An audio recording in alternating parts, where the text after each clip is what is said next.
Саламатсыздар ма балалар? Бүгін бізде 4-ші сынып 100-ші сабақты орындаймыз. Бізде таңдап алу тәсілімен шығарылған комбинаторлық есептер. Бірінші есепке қараймыз. Арман кемпір қосақтың суретін салды. Оның бояу жиынтығында 7 түс бар. Алдымен ол 2 түсті таңдағысы келді. Жиынтықтан бояудың 2 түсін неше тәсілмен таңдауға болады дейді. Мысалы, бізде 7 түс бар, иә? Және де яғни 1, 2, 3, 4, 5, 6, 7 түс бар, иә, мысалы кемпір қосақта. Енді осыны 2 түстен таңдағысы келді. Демек, біз бірінші нұсқаны аламыз. 1 мен 2-ні, 1 мен 3-ті, 1 мен 4-ті, 1 мен 5-ті, 1 мен 6-ны, 1 мен 7-ні таңдаса болады. Бұл бізде сонда 6 нұсқа шықты, иә? Енді 2-ге келейік. 2 мен 3-ті, 2 мен 2-ні таңдай алмаймыз, өткен екеуі бірдей түс болып кетеді, иә?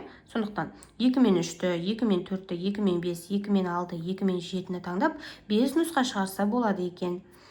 Және де 7-ден аяқталып тұр, өткені бізде 7 түс бар, иә, кемпір қосақта. Енді келесі 3, 3 пен 4, 3 пен 5, 3 пен 6, 3 пен 7. Бұл бізде 4 нұсқа бар деген сөз, иә, 3-те. Үшінші түсте 4 нұсқа бар. Мысалы, 3 пен 2-ні таңдай алмай өткен 2 мен 3 мына жақта таңдалды.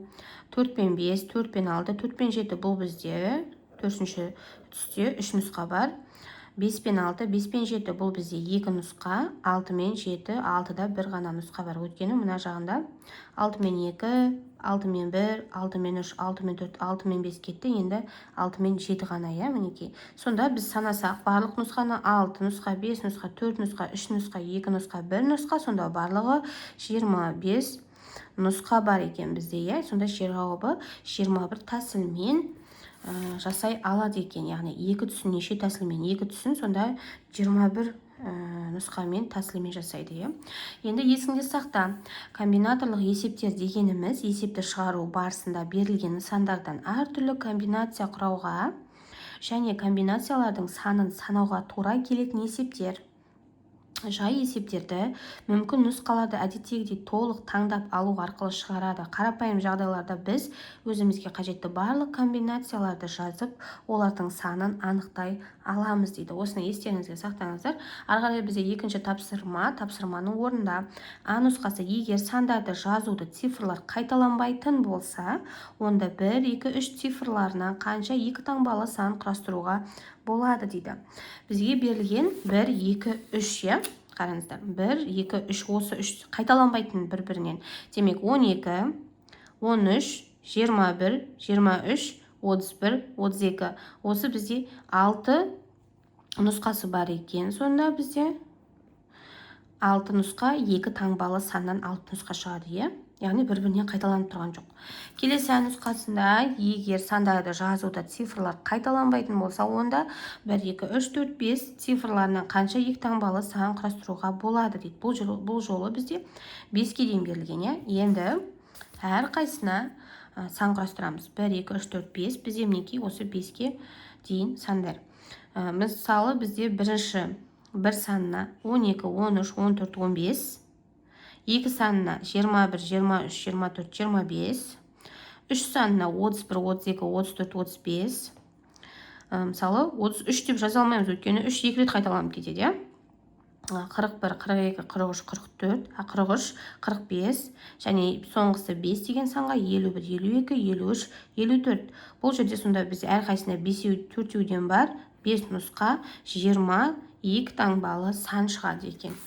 Келесі бізде үшінші есеп тапсырманы орында 100 метрге жүгіруден финалға Арман, Серік, Нұрлан және Нұрлан шықты. Оларға жүлделі орындар берудің мүмкін нұсқаларын ата дейді.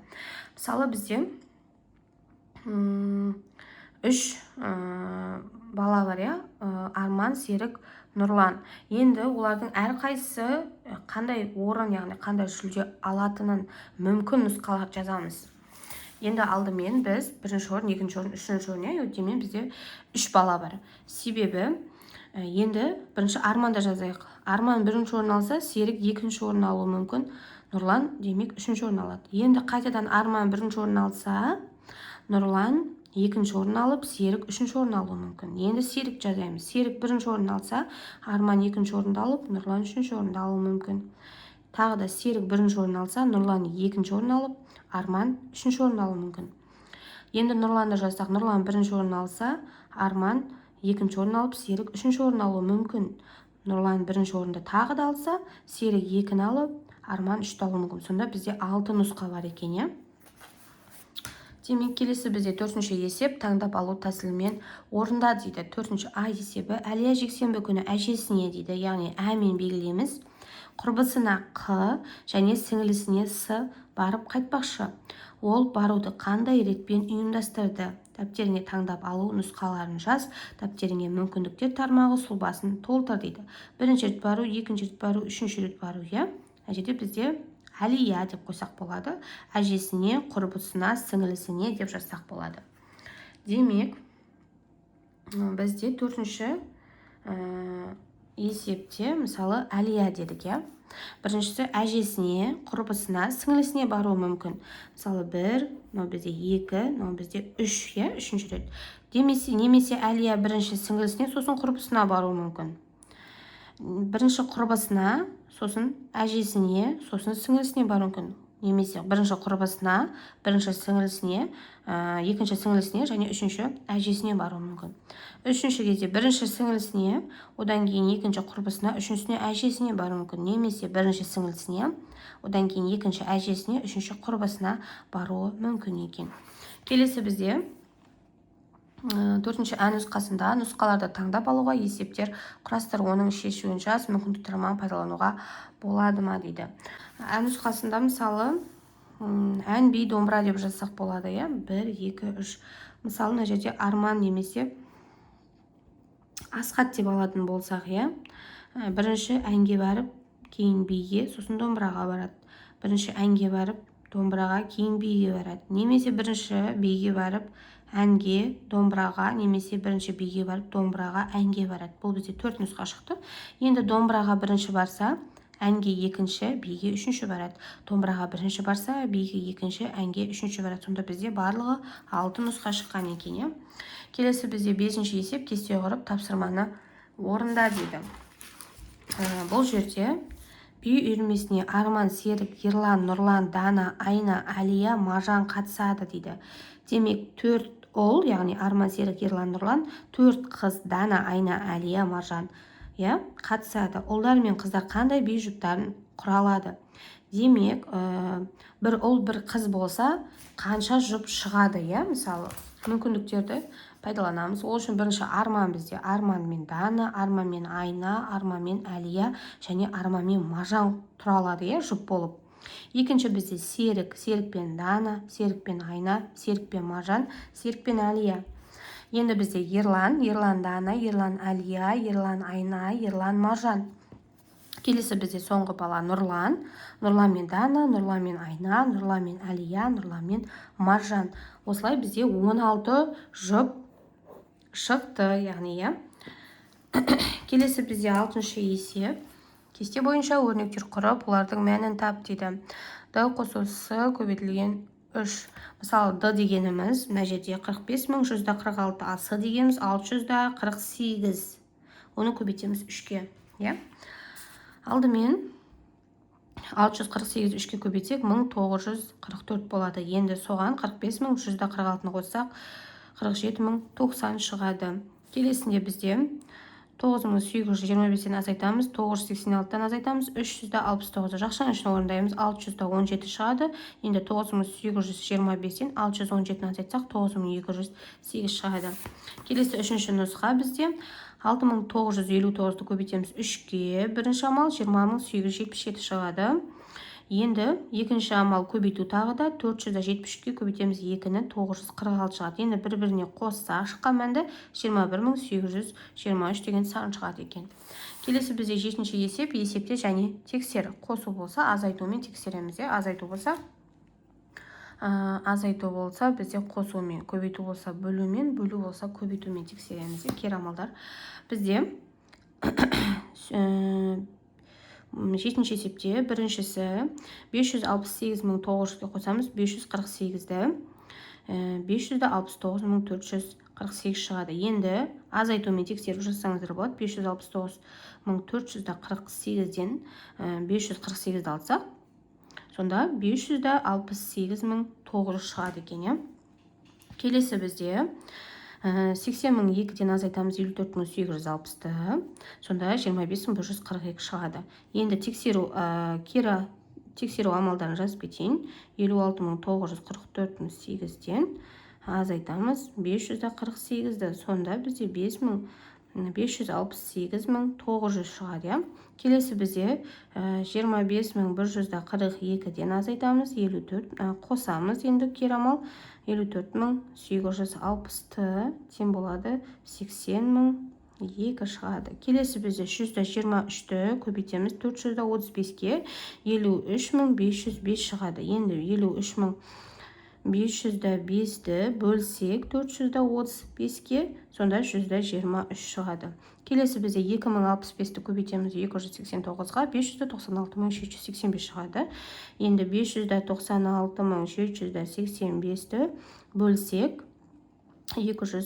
289-ға, сонда 2065 шығады екен. Бізде кері амалдар. Келесі 34.217-ні бөлеміз 329-ға 104 болады. Енді 104-ке көбейтеміз 329-ды, сонда 34.216 шығады. Келесі 4300-ді бөлеміз 25-ке 172 болады. 172-ні көбейтеміз 25-ке, сонда 4300 деген санға тең болады екен. Кері амал. Келесі бізде 8-ші есеп, ойлан және жауап бер. Айна, Әлия, Дана, Бану және Құралай гүлдердің суретін салды. Олар дейді көк қоңырау гүл, қызыл қызғалдақ, сарғалдақ, қызыл қалампыр және сары нәркестің суретін салды. Енді Айна мен Әлия бірдей гүлдерді бейнеледі. Ал Әлия мен Құралай өздерінің гүлін бір фломастермен бояды. Демек, оларда бірдей сурет салған екен, бір түсті гүлдің суретін салған.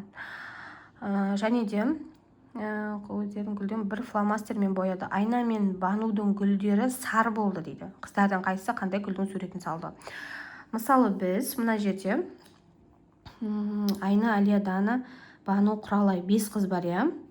Бізде бір гүл бар, көк қоңырау гүл, екінші қызыл қызғалдақ, үшінші сарғалдақ, қызыл қалампыр және сары нәркес, яғни 5 гүл бар, 5 қыз бар. Енді қараймыз, Айна мен Әлия бірдей гүлдерді бейнеледі дейді. Яғни Айна мен Әлия бізде Айна сарғалдақты белгіледі десек, Әлия қызғалдақты белгіледі десек, ал Әлия мен Құралай дейді өз гүлдерінің бір фломастермен бояды. Яғни Әлия мен Құралай бір фломастермен, яғни Әлия мен Құралай. Демек, бұл жерде бізде бірдей гүлдер қызыл қызғалдақ және қызыл қалампыр. Демек, қызыл қызғалдақты бізде Әлия белгілесе, бояса, сол түспен, яғни бір фломастермен деп тұр ғой. Қызыл қалампырды бізде Құралай бояған екен. Демек, бізде Әлия мен Құралай шықты. Айнаны сарғалдақ дедік. Қызғалдақ, сарғалдақ. Енді екеуінің суреттері өткені айтып тұр, Айна мен Әлияның гүлдері бірдей бейнеленді деп тұр. Әлия мен Айна, бұл жерде сарғалдақ пен қызыл қызғалдақ кетті, және қызыл қалампыр Құралайға кетті. Енді Айна мен Банудың гүлдері сары болды дейді. Айна және Бану бізде сары болды деп тұр. Біреуі бізде сонда сарғалдақ бізде Айнаға кетсе, сары болып тұр ғой.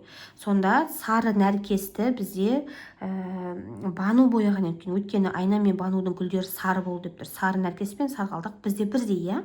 Енді сонда бізде қалған Дана ғана қалды. Данаға тек қана қалған гүл көк қоңырау гүл екен. Қыздардың қайсысы қандай гүлдің суретін салды дейді. Сонда бізде Айна сарғалдақ жауабы, Әлия қызыл қызғалдақ, Құралай қызыл қалампыр. Екеуі бір фломастермен бояп тұр. Солай табамыз. Және де Бану мен Айнаның гүлдері сары болды деп тұр. Сарғалдақ пен сары нәркес. Сонда бізде тек қана Данаға бір ғана қоңырау гүлі қалады екен, көк қоңырау гүл. Келесі бізде 9-шы тапсырманы орында дейді. Әлияға математика, қазақ тілі және жаратылыстану сабақтарынан үй тапсырмасын орындау керек. Кез келген ретпен үй тапсырмасын орындау ретінің неше нұсқасы бар дейді. Бізде Әлияға үй тапсырмасын орындау үшін математика, қазақ тілі, жаратылыстану, яғни 3 сабақ бар.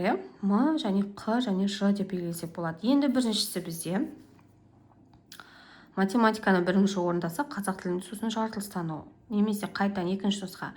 Математика орындаса бірінші, екінші жаратылыстану, үшінші қазақ тілі болады.